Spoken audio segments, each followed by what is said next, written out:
жактан. Жантайдын тиши ооруп атат. Турчу. Туз менен чайкап кой. Сода менен чайкап кой. Зубный паста менен жууп койсоң жакшыраак. Тишине аналигин тыгып кой болду. О, басылат. Алой менен дарылап кой. Алой, бул эмне?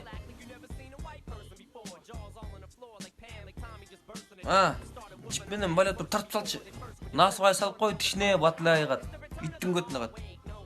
Жактан. Турчу. Башты оорутпай.